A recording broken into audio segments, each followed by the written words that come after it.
You can leave the gifts by the hallway. Richard, my daughter-in-law whispered to me before I even took my coat off. We're trying to keep the dining room for immediate family. I honestly thought I misheard her at first. Snow was still melting off my boots onto the hardwood floor while my 12-year-old granddaughter Emma ran toward me yelling, "Grandpa's here." But Melissa stepped in front of her so smoothly, it almost looked practiced. Then she leaned closer to me with that tight smile she always used when other people were watching and quietly said, "You weren't actually invited tonight. Daniel just didn't know how to tell you." I stared at her for a second while everyone else laughed around the Christmas table 20 feet away like nothing had happened. The smell of rosemary turkey and cinnamon candles filled the house I helped pay for, and somehow I felt less welcome than a delivery driver standing in the cold. "Paying bills doesn't make you family," she added under her breath. I remember holding that bottle of Cabernet so tightly my fingers hurt. Then I took a sip from the glass in my hand, looked her dead in the eye, and calmly said, "Then I hope you can cover the $9,000 due tomorrow." The color drained out of her face so fast it scared me a little. If stories like this truly resonate with you, maybe take a second to like the video and subscribe, but only if this story speaks to your heart. And I'd really love to know where you're watching from tonight. Leave your city, your country, and your local time down below. Sometimes it helps knowing somebody out there understands what loneliness feels like during the holidays. My name is Richard Bennett. I'm 72 years old, and this was the Christmas dinner that finally broke apart the illusion my family had been living inside for years. But to understand why my daughter-in-law looked like she'd seen a ghost after I mentioned that money, I need to take you back about 6 months before that night. Back to the first moment I realized something in my family had quietly started changing. My son Daniel used to call me every Sunday morning. Didn't matter if it was 5 minutes or 50. He'd call while making pancakes for Emma and ask me dumb questions he already knew the answer to. "Dad, how long do you bake salmon again? Or you still got that snowblower?" Small things. Normal things. Then the calls started slowing down. At first I blamed work. Daniel managed a regional furniture warehouse outside Hartford, and business had gotten rough after layoffs started hitting Connecticut. Then the excuses got stranger. Melissa already made plans. "We're busy this weekend. Maybe next week, Dad." I try not to take it personally. When you get older, you learn how to swallow disappointment quietly. People don't really talk about that part of aging. They talk about retirement and fishing and grandkids. Nobody tells you how invisible you start becoming in your own family. Around September, Daniel asked if I could temporarily help with a few expenses, just until things stabilized. I didn't hesitate. I wired money for Emma's private school tuition, paid off a heating repair before winter, covered part of their property taxes after Daniel admitted they'd fallen behind. He looked embarrassed the night he told me. We were sitting in my truck outside a diner off Route 44 while rain hit the windshield. "I hate asking, Dad," he muttered. "You know I do. You're my son," I told him. "That's what family's for." He actually looked like he might cry for a second. But Melissa never thanked me. Not once. She treated every check like it had appeared magically out of thin air, like bills simply handled themselves. The strange thing was, the more I helped them, the colder she became toward me. She stopped asking me to stay for coffee after I dropped things off, stopped including me in family photos online. One afternoon in October, I brought Emma a bicycle for her birthday, a light blue Schwinn with silver handlebars she'd been begging for, and Melissa laughed while unloading it from my truck. "Richard," she said, "you really don't have to buy affection." I remember Emma's little face dropping when she heard that. "Mom," she whispered, embarrassed. But Melissa just smiled and carried the cake inside like she hadn't done anything wrong. That was the first moment something cold settled into my stomach. A week later, I accidentally found out why. And the worst part wasn't what Melissa said behind my back. It was who was sitting there agreeing with her. The thing about Daniel is that he was never the kind of kid who asked for much. Even when he was little, he hated feeling like a burden. When his mother died 6 years ago from pancreatic cancer, something inside him changed permanently. He stopped arguing, stopped pushing back. He became the kind of man who apologized before speaking. I noticed it slowly at first. Melissa would correct him in front of people, and he would just smile awkwardly like it was easier than defending himself. One Thanksgiving, maybe 3 years before all this, Daniel dropped a serving spoon on the kitchen floor, and Melissa sighed loud enough for everyone to hear. "That is why I do everything myself," she muttered while grabbing paper towels. Everybody laughed nervously except Emma, who looked uncomfortable even back then. Daniel bent down to clean the gravy himself and quietly said, "Sorry, babe." I remember standing there thinking how strange it sounded for a grown man to apologize for gravity. Their house had always felt tense in small ways. Not screaming, not obvious, just little moments that added up over time like cracks spreading through glass. Melissa cared deeply about appearances. The right neighborhood, the right school district, matching Christmas pajamas for photos online, expensive kitchen appliances they could not actually afford. One afternoon, she spent nearly 40 minutes rearranging decorative pumpkins before guests came over while Daniel sat at the dining table, trying to figure out which credit card bill to pay first. "We cannot keep doing this," he whispered to her while she adjusted candles. "People notice things," she snapped back. "Do you want everyone thinking we are struggling?" I was standing in the hallway holding a bag of groceries, pretending I had not heard them. That became my role over the years. Quietly pretending, quietly helping, quietly paying. Emma once asked me why her parents whispered so much at night. She was about 10 then. We were fishing at a small lake outside Bristol while eating peanut butter crackers. "They whisper after they think I am asleep," she told me. "Mom gets mad about money a lot." I remember looking out at the water for a second before answering carefully. "Adults get stressed sometimes, sweetheart." She kicked her sneakers against the dock. "Dad looks sad all the time now." That one hurt because she was right. Around that same time, Melissa started making comments that sounded harmless unless you paid attention. "Richard still does not understand modern finances. Richard worries too much. Richard thinks money fixes everything." She always said it with a little laugh afterwards so nobody could call her rude. But the comments kept coming. One night after Emma's piano recital, we all went to a steakhouse in Farmington.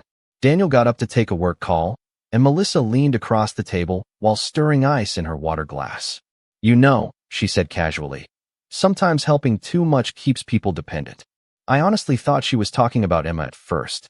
Then she looked directly at me. "Daniel needs confidence, Richard, not handouts." I just nodded slowly. I never wanted him struggling alone. She smiled at me, but it never reached her eyes. No parent does. A few weeks later, I stopped by their house unannounced because Daniel had not answered my calls for almost 8 days.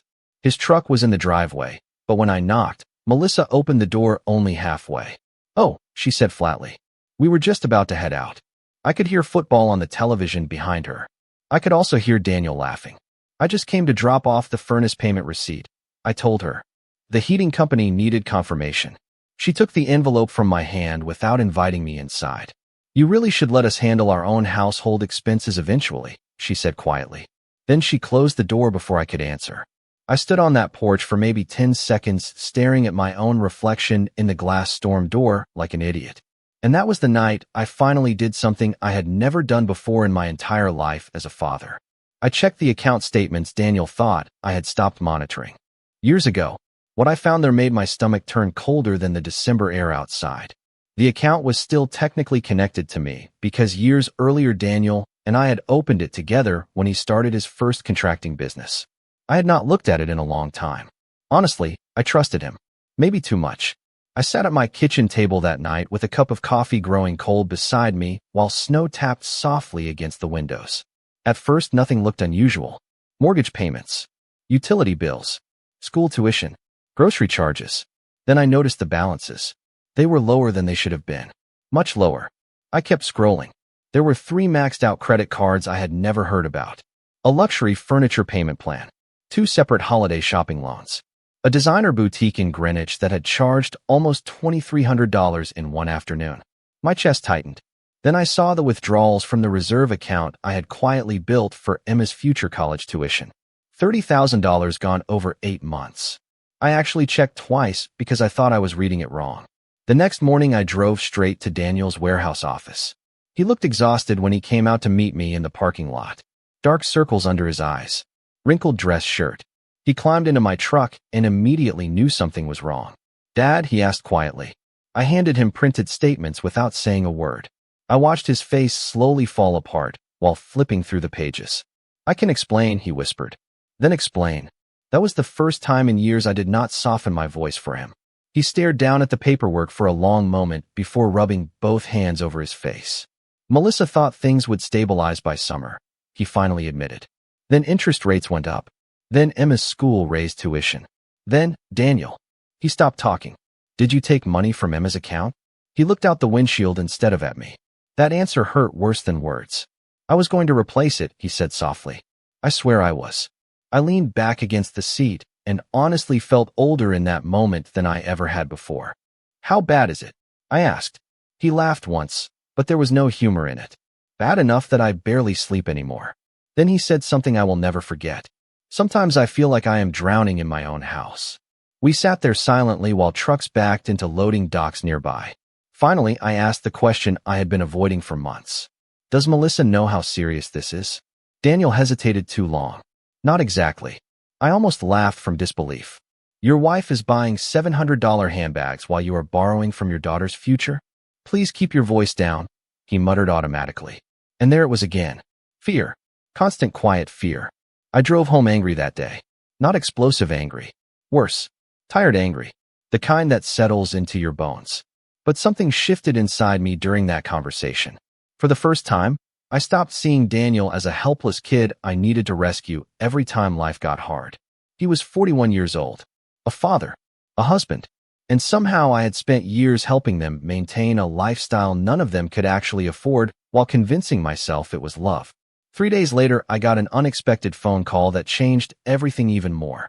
An old business partner named Frank DeLuca wanted to buy out my remaining share in our commercial HVAC company. Richard, I am retiring to Arizona, he told me over the phone. I want this settled before January. I had almost forgotten those shares still existed. They had been sitting untouched for years, bringing in passive quarterly income one rarely even thought about. We met for lunch at a little Italian place in Hartford the following Friday. Frank slid the paperwork across the table while grinning.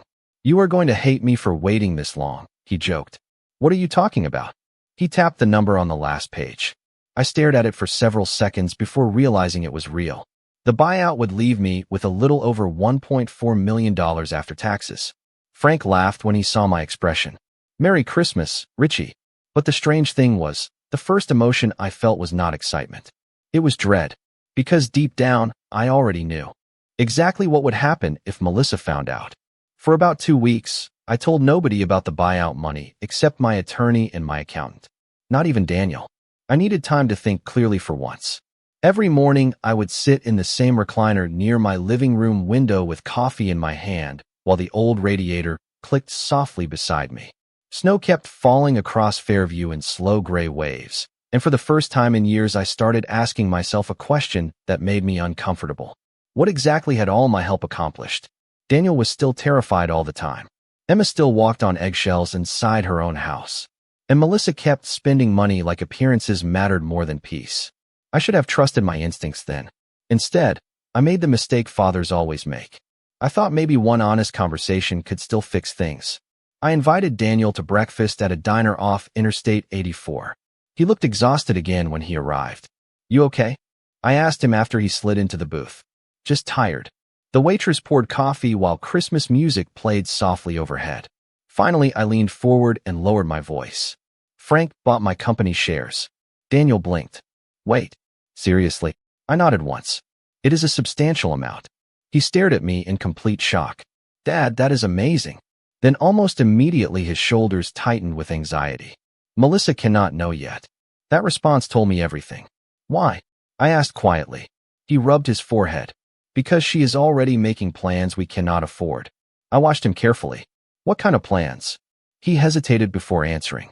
A bigger house. Private high school in Boston later. Vacations. She keeps saying we are one breakthrough away from finally living the way we deserve. The word deserve sat badly with me for some reason. Daniel looked embarrassed, even saying it out loud. I have not told her about the money, I said firmly. And I need you to respect that. Of course, he answered immediately. But the problem with desperate people is that secrets become heavy very fast. 3 days later, I stopped by their house to drop off Emma's Christmas gift early because she would be with friends the following weekend. The second Melissa opened the front door, I knew. Her entire energy had changed. Suddenly, she was warm again, smiling, inviting me inside without hesitation. Richard, you should stay for dinner, she said brightly. Daniel will be home soon. I felt something sink in my stomach. Emma ran downstairs in fuzzy socks and hugged me around the waist while Melissa hovered nearby watching us carefully. Then she casually asked, "So how are things with the business sale?" I looked at her slowly. "Daniel talks too much." She laughed like I had made a joke. "Well, we are family." That word sounded very different coming from her now. Over the next week, things became stranger. Melissa started calling me constantly, asking if I needed help around the house, offering to bring over homemade soup, sending links to vacation rentals in Vermont, saying things like, "Would not this be wonderful for all of us?" Then came the real conversations. One night after dinner, she sat across from me at their kitchen island while Daniel loaded the dishwasher silently behind us. "You know," she said while sipping wine, "families should build generational wealth together." I did not answer. She continued anyway. "Most parents want to see their children truly succeed before they die." Daniel froze for half a second at the sink. "Melissa," he muttered quietly, but she kept smiling at me. "I just think it would be beautiful if we finally had stability." I remember looking over at Emma coloring reindeer on the floor nearby, while Christmas lights reflected softly across the windows. Then I asked the question directly. "How much do you think stability costs?" Melissa laughed lightly. "More than Connecticut gives middle-class families these days." After that night, the pressure became constant. Mortgage conversations, investment suggestions, new home listings left open on Daniel's laptop whenever I visited. It stopped feeling accidental. Then one Sunday afternoon, I arrived early to Emma's choir performance at church and accidentally overheard Melissa talking to her sister in the hallway outside the fellowship room. "Once Richard finally helps us properly," she whispered, "everything changes." Her sister laughed softly. "You hit the jackpot with that father-in-law."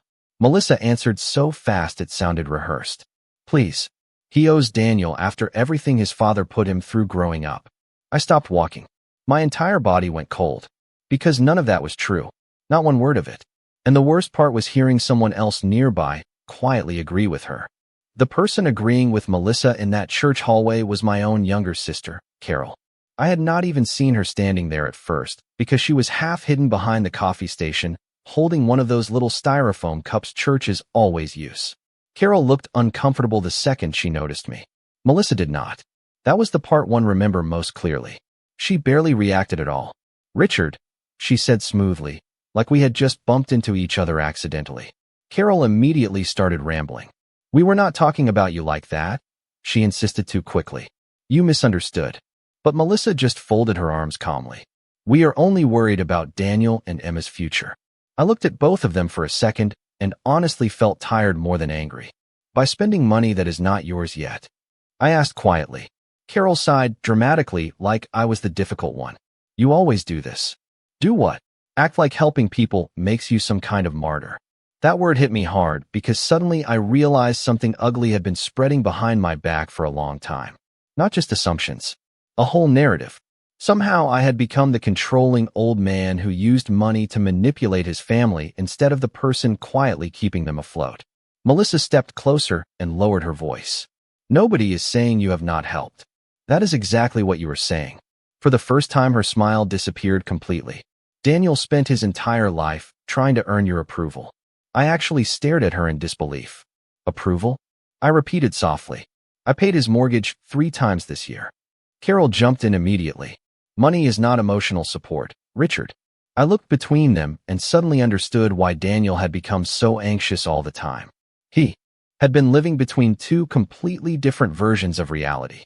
That night, I drove home in silence with the church choir music still echoing in my head.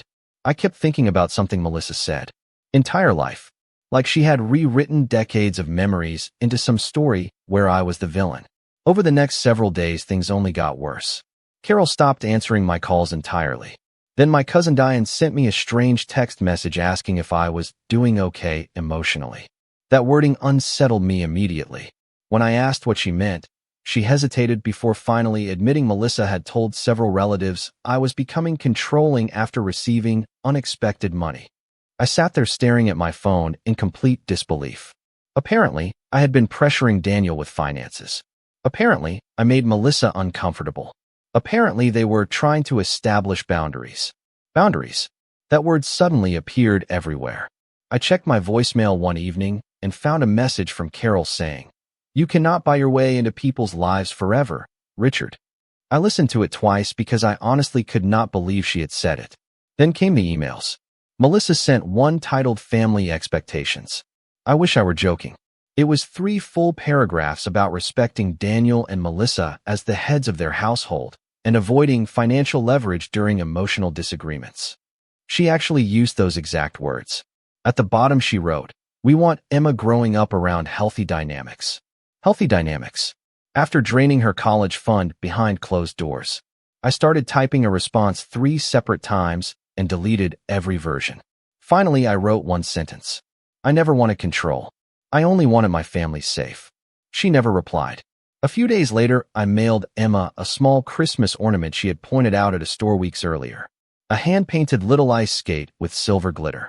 2 days after that, the package came back unopened with "Return to Sender" stamped across the box in red ink. That one broke something inside me a little. I called Daniel immediately. He sounded panicked the second he answered. "Dad, please do not make this worse right now." "Worse?" I asked quietly. "Your daughter thinks I forgot about Christmas. Melissa is trying to create space." I laughed once before I could stop myself. Not because anything was funny, because I genuinely could not believe what I was hearing anymore. "Do you even hear yourself?" I asked him. He lowered his voice instantly. "I cannot talk right now." Then he hung up on me. I sat alone at my kitchen table that night listening to the refrigerator hum in the dark while snow piled against the windows outside. My phone stayed completely silent for almost 48 hours after that. No calls, no texts, nothing. And somewhere deep down, I started realizing they were preparing to cut me out long before Christmas dinner ever arrived. By the second week of December, my house had become so quiet that I started leaving the television on just to hear another human voice. Not because I was watching it, just because silence can get heavy when you are older, especially during Christmas. Every year since my wife Linda died, I had still spent the holidays with Daniel and Emma. Linda loved Christmas more than anybody I ever knew. She used to start decorating before Thanksgiving while old Frank Sinatra records played through the house. She would stand on a chair hanging lights across the kitchen doorway while telling me I was being dramatic if I complained about untangling cords. "Richard Bennett," she would laugh, "one day you are going to miss all this noise." Turns out she was right. I missed all of it. The noise, the mess, even the burned sugar cookies Emma used to make when she was little. Around that time, I started finding old signs that my family had already begun erasing me before I even realized it. My birthday dinner from the previous spring suddenly made more sense. Melissa had spent the entire evening talking about another family from Emma's school whose grandparents bought them a beach house in Rhode Island. "Some people understand legacy," she had said casually while cutting salmon. At the time, I thought it was just another comment. Now I understood it was pressure. Everything had been pressure for years. The gifts, the guilt, the emotional rewriting. One snowy afternoon, I drove to the cemetery to visit Linda. I had not gone in several weeks because the roads had been bad, but something inside me needed to sit with her for a while.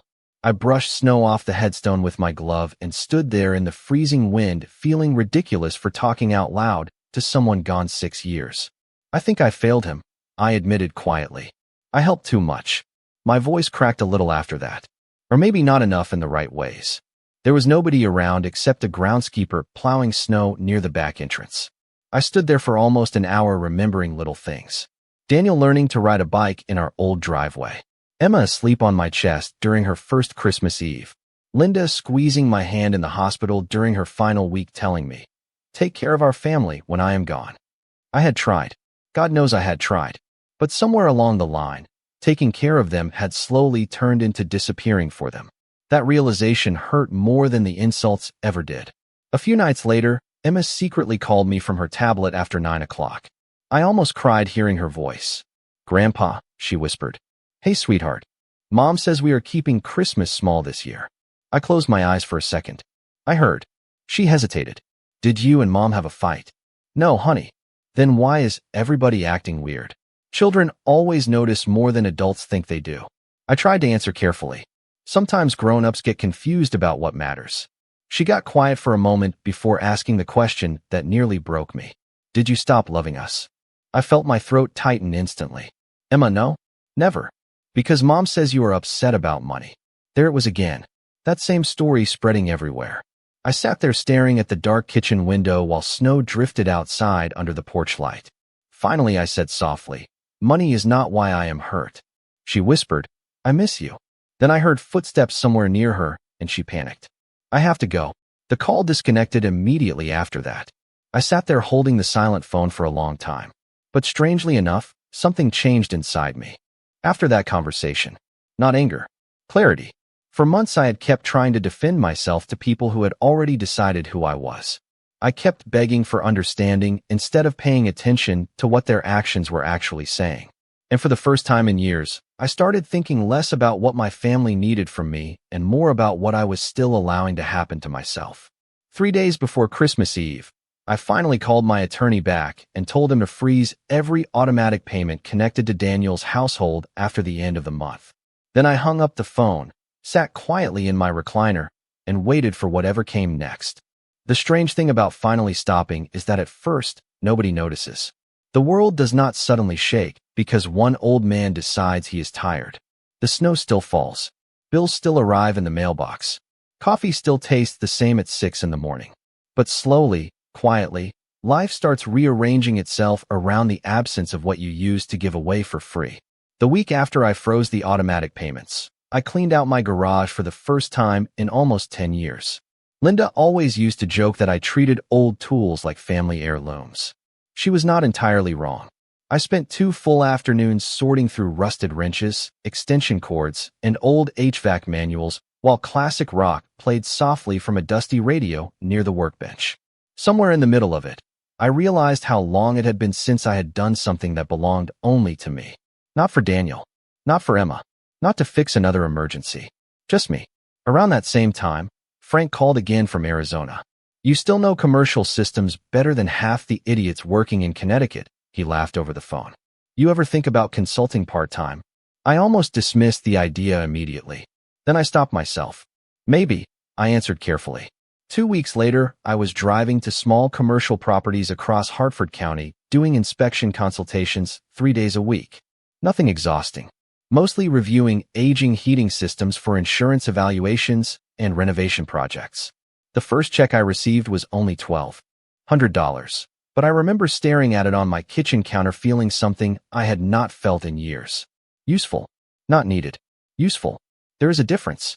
One afternoon after inspecting a medical office building in New Britain, the property manager, a woman named Denise, probably in her early 60s, handed me a cup of terrible vending machine coffee and said, "You know, most people your age are trying to disappear quietly." I laughed a little. I tried retirement once. Turns out I am bad at sitting still. "Good," she said. "The world already has enough invisible old men." That sentence stayed with me all week. My routine started changing after that. I joined a small breakfast group at a diner downtown where retired electricians, firefighters, and contractors met every Thursday morning. Nobody cared about appearances there. Nobody asked what your family thought of you. They talked about knee replacements, fishing boats, and whether the Yankees would ever stop embarrassing themselves. One man named Walter looked at me over pancakes one morning and asked, "So what kept you busy all these years?" I opened my mouth to answer and realized I honestly did not know how to explain it anymore. Saving people, maybe. Trying to. Around Christmas week, my phone finally started ringing again. Not from Daniel at first. Banks. Service providers. The heating company asking whether I still wanted to remain listed as backup guarantor for the Bennett household account. I removed my name quietly from every document they sent. No speeches. No warnings. Just signatures. Then, on December 23rd, Daniel finally called. I let it ring twice before answering. "Dad." His voice sounded strained. "Hey." There was a long silence. "The mortgage company called today. I figured they would eventually." Another silence. I could hear him breathing unevenly. Melissa thought there had been some kind of banking mistake. I leaned back in my chair and looked out at the snow-covered yard. Was there? He did not answer that. Instead, he asked softly, "Are you really done helping us?" That question would have destroyed me 6 months earlier. But now I noticed something different hidden. Underneath it. Not concern for me. Fear. Fear of losing the structure that had quietly held their lives together. "I am not abandoning you, Daniel," I said calmly. "But I am done protecting grown adults from the consequences of their own decisions." He sounded stunned hearing me say that. "Dad." You and Melissa need to figure out what kind of life you can actually afford. He started to say something else, but stopped. Then quietly, almost like a child again, he asked, "What if we lose the house?"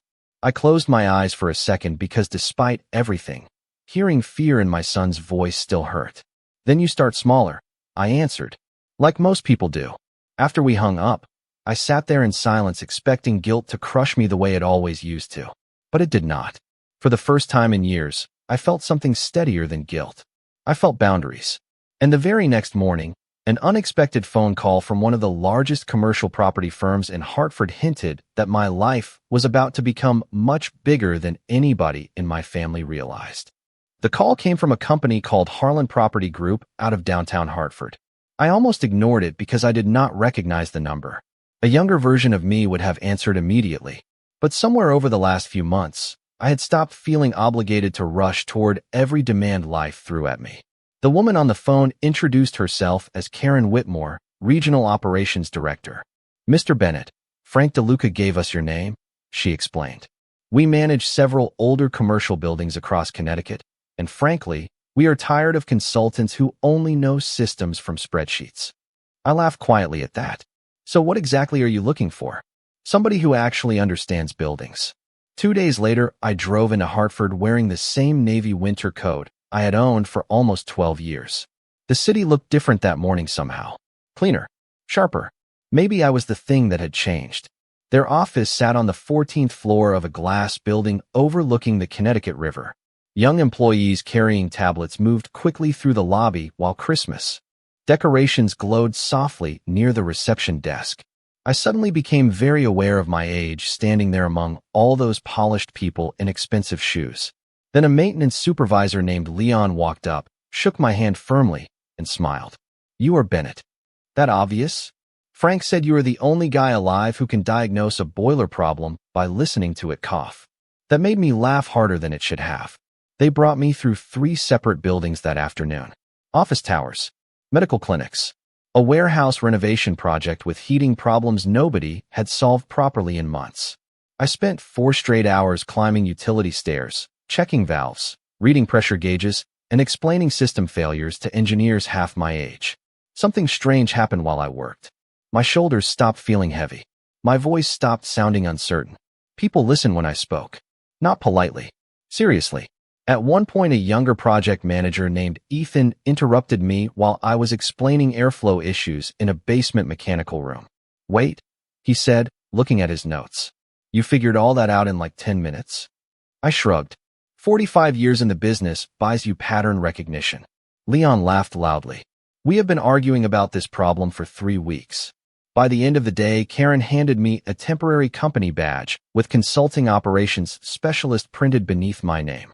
It sounds silly now, but I stared at that badge for almost a full minute sitting in my truck afterward. My name, my own role, my own value. Not somebody's father, not somebody's emergency contact. Just Richard Bennett. I started working with them part-time after New Year's. 3 days a week turned into 4 because I genuinely enjoyed it. They gave me a small office with a coffee machine older than some of the interns and a whiteboard filled with handwritten maintenance schedules. One morning, I walked in wearing a gray Harlan maintenance jacket Leon had ordered for me, and one of the younger employees nodded toward it while grinning. "Careful, Richard. You are starting to look official around here." Terrifying thought, I answered. But secretly I liked hearing it, more than I expected. The strange thing was how quickly confidence returns once people stop treating you like a burden. During meetings, people asked for my opinion before making decisions. Building managers called me directly for advice. One afternoon, Karen pulled me aside after a presentation and said, "You know you are the calmest person in this entire company, right?" I almost told her she should meet my family before making that judgment. Instead, I just smiled. Around mid-January, I finally bought myself something unnecessary for the first time in years. A dark green Ford F-150 with heated seats and less than 20,000 miles on it. Nothing flashy.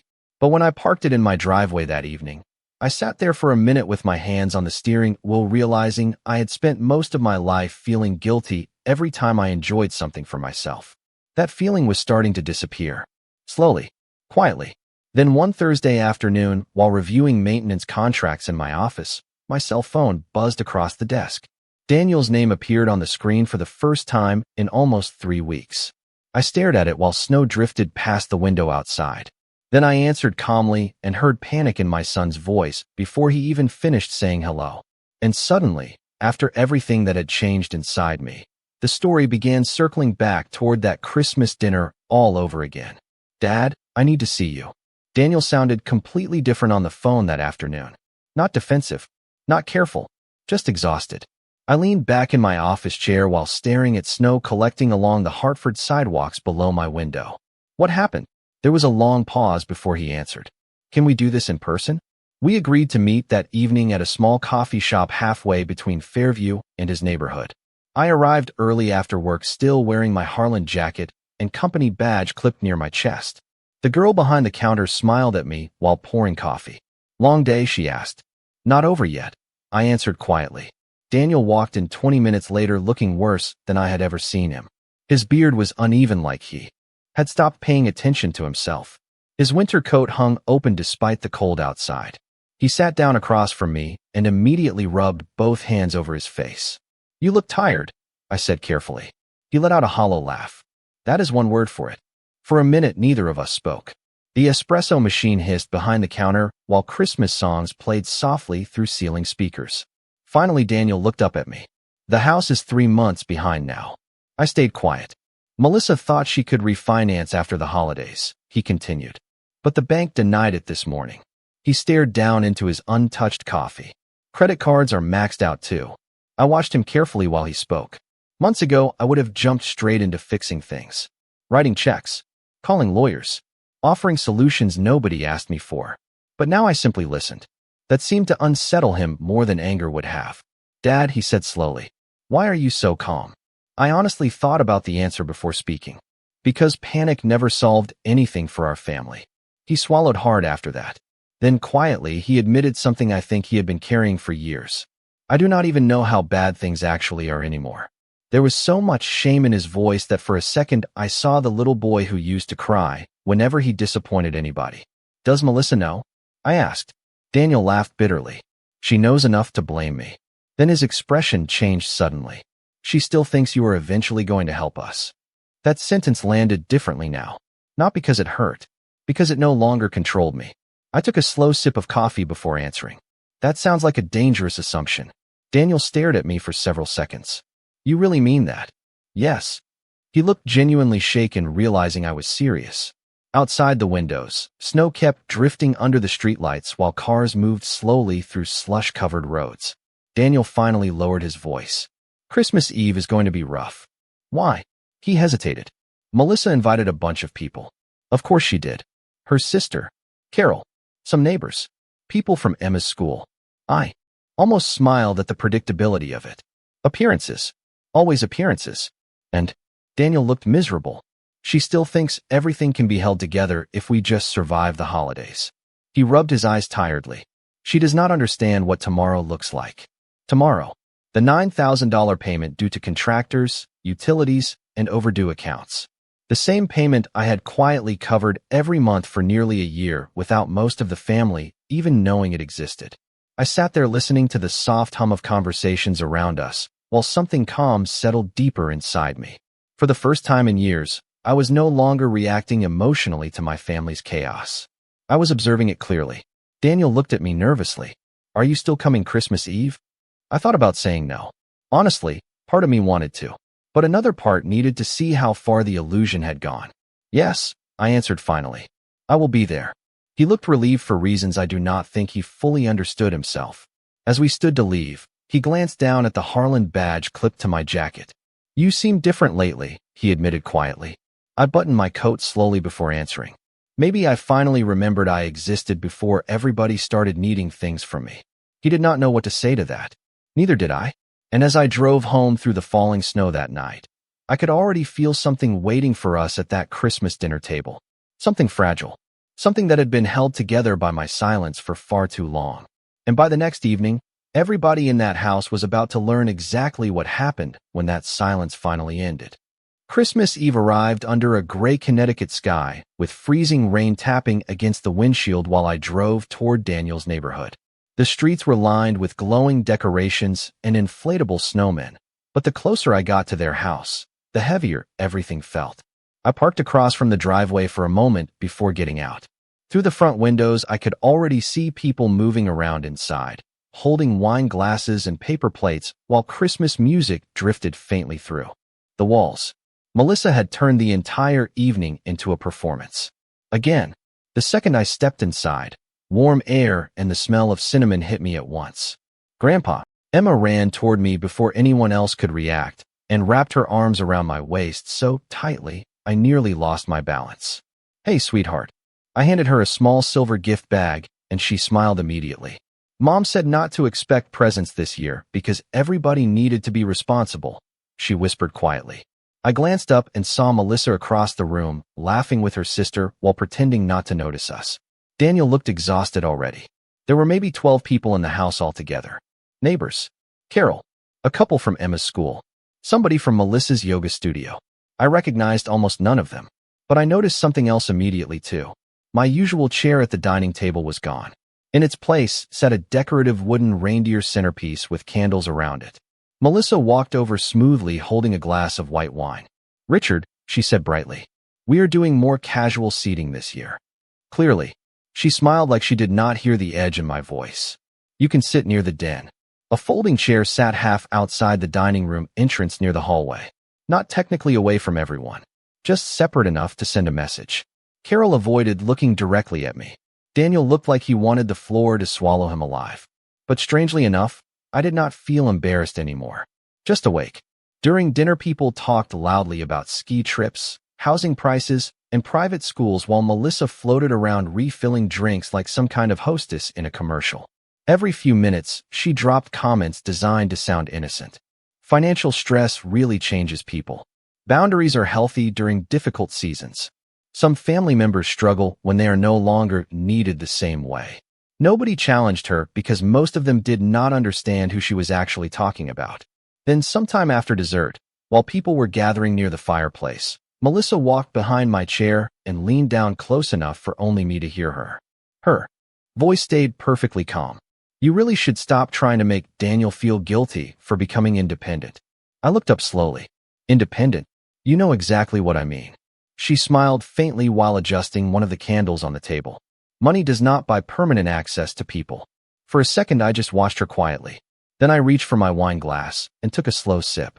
Around us, everybody kept talking and laughing, completely unaware of what was happening. Finally, I answered in the same calm tone she had used. "Then I hope you can cover the $9,000 due tomorrow." Her expression changed instantly. Not dramatic. Just one tiny flicker of confusion breaking through her confidence. "Excuse me?" she asked softly. Daniel looked over immediately from across the room because he heard me. I set the wine glass down carefully. "Mortgage arrears, utility balances, contractor payments, insurance deadlines."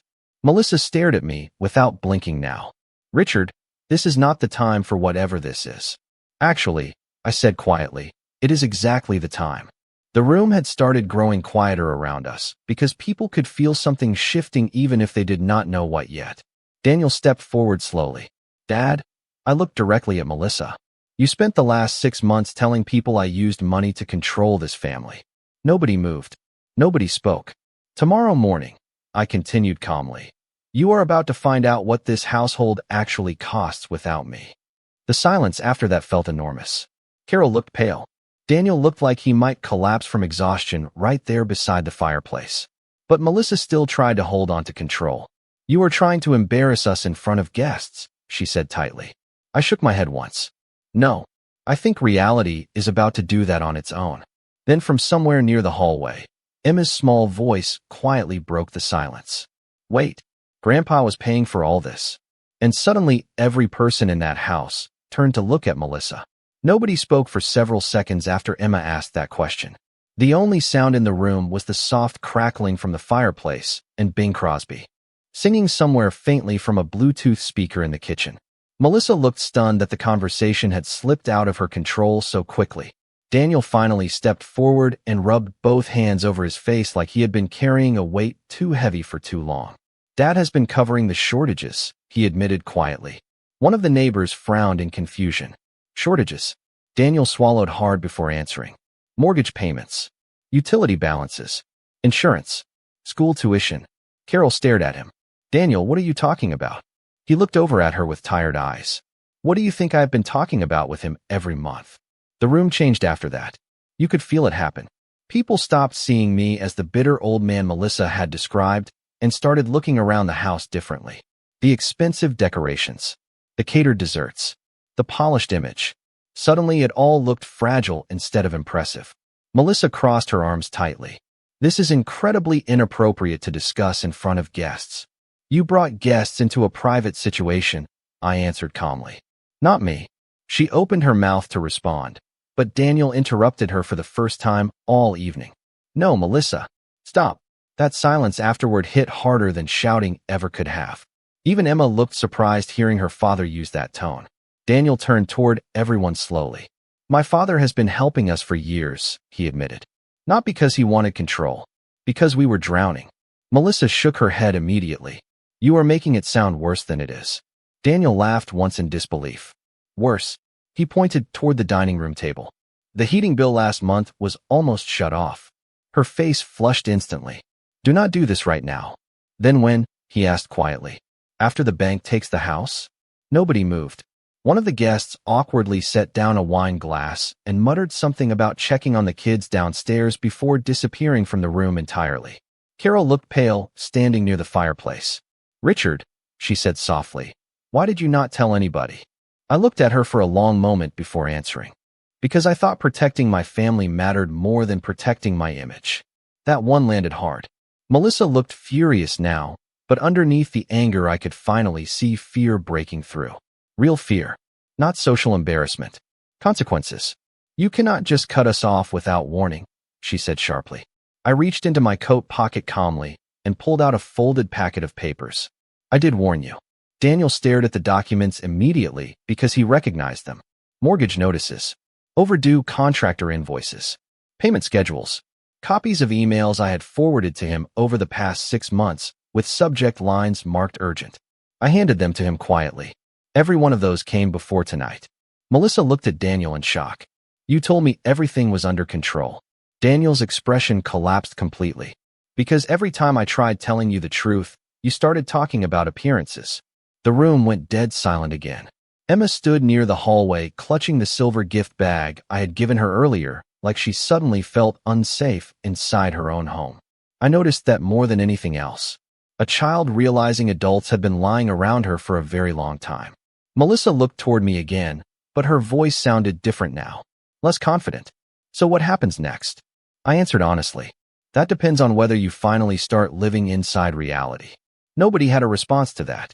After a while, guests slowly began leaving one by one with awkward hugs and mumbled excuses about early mornings. Carol tried speaking to me near the front door while putting on her coat. Richard, I did not understand how serious things were. I nodded once. That seems to be a pattern lately. She looked ashamed after that. By the time the house emptied out, only the 4 of us remained standing near the dying Christmas tree lights. Daniel sat at the kitchen table staring blankly at the overdue notices while Melissa leaned silently against the counter, looking smaller somehow. Not humbled completely, but shaken. Finally, I picked up my coat. Emma immediately looked up. Grandpa, are you leaving? I looked at her sweet little face and felt my chest tighten. For tonight, sweetheart. Then I turned toward Daniel and Melissa one last time. I am willing to have a relationship with this family, I said calmly. But I will never again finance a lie. Neither of them stopped me when I walked toward the front door. But just before I stepped outside into the freezing night air, Daniel quietly said something behind me that made me pause with my hand still on the doorknob. Dad, there is something else you still do not know. I stood there by the front door with my hand still resting on the knob while snow blew softly across the porch outside. Daniel looked exhausted standing in the middle of the living room beneath the fading Christmas lights. What else? I asked quietly. He swallowed hard before answering.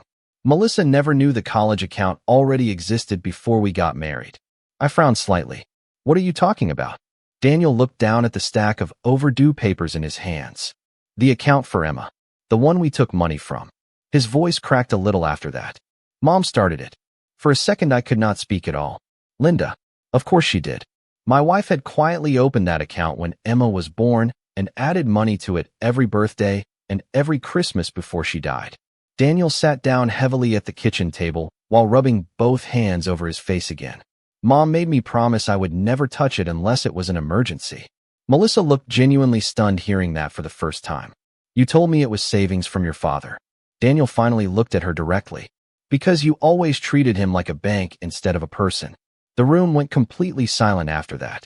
I stared at the Christmas tree lights reflecting softly across the windows and suddenly understood why this hurt so deeply. It was never just about money. It was about memory. About love being reduced to transactions by people too lost to recognize sacrifice anymore.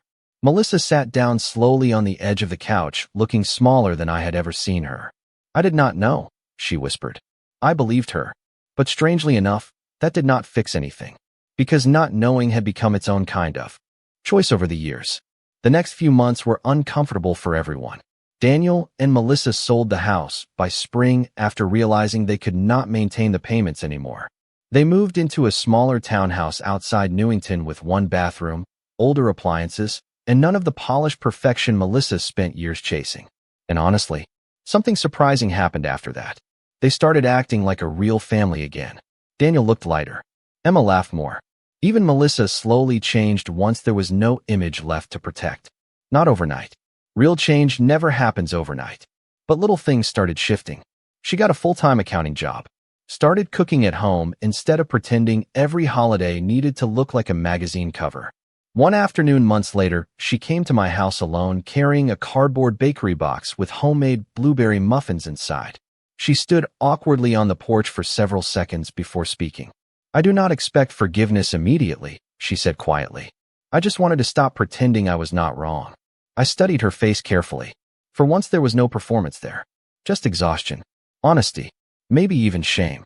Come inside, I answered. Healing is a strange thing. It rarely arrives as one dramatic moment. Usually it looks like quieter conversations. Smaller rooms. Fewer lies. These days my life is simpler than it used to be, but somehow fuller too. I still work part-time with Harlan because I genuinely enjoy it. Emma visits every Sunday afternoon now, and together we rebuilt the old bird feeder Linda used to keep outside the kitchen window. Daniel calls me again most mornings while driving to work. Not because he needs money, just because he wants to hear my voice. And honestly, that means more to me than anything I ever paid for. A few weeks ago, Emma noticed the old folding chair still sitting in my garage from that Christmas Eve. Why do you keep that ugly thing? She laughed. I looked at it for a second before answering. Because sometimes people need reminders of what they survived. She thought about that quietly while snow drifted outside the garage door. Then she smiled and handed me a screwdriver. Well, she said, maybe we can fix it instead of throwing it away. I do not think she realized how much wisdom was hidden inside that sentence. If there is one thing this whole experience taught me, it is that love without boundaries eventually turns into resentment. Helping people is beautiful. Sacrificing yourself until you disappear is not. You can love your family deeply and still refuse to finance dysfunction.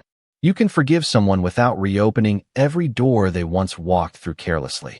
And sometimes the kindest thing you can do for people is let them finally face the weight of their own choices. If you are listening to this tonight while feeling invisible inside your own family, please hear me when I say this. Your value does not decrease because someone failed to recognize it. Do not let guilt convince you that suffering quietly is the same thing as love. Protect your peace. Protect your finances. Protect your spirit. God, life, the universe, whatever you believe in, did not put you here simply to become useful until there is nothing left of you. My name is Richard Bennett. I am 72 years old, and the lesson I want to leave with you is this. The people who truly love you will never require you to erase yourself to earn a seat at the table. Thank you for spending this time with me tonight. Truly, stories like this remind us we are less alone than we think we are. And if this journey meant something to you, maybe leave a comment sharing where you are listening from and what part stayed in your heart the longest. You can subscribe if you would like to hear more stories about family, healing, betrayal, resilience, and the quiet ways people rebuild themselves after life breaks apart. Because somewhere in the next story, there may be another father, another mother, another son, or another lonely person sitting in the dark wondering if anybody else understands what they are carrying. And maybe together, one story at a time, we remind each other that surviving is not the same thing as losing.